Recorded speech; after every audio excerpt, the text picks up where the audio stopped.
hell just happened, man?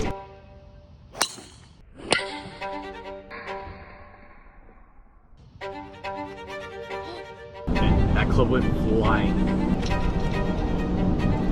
Are you okay?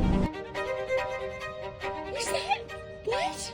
I literally thought it was gonna go through a window. After we were just reading, golfers are responsible for damage done to properties. What the hell? That just happened. Yeah. My club was wet. So wet, my hands are so wet, my hands are so wet. How did that just happen? I've never seen anything like that. I've never. I got it on video. What'd you say? That's why I don't use the driver. Oh, because you throw your glove into I someone's like to stay in my hands.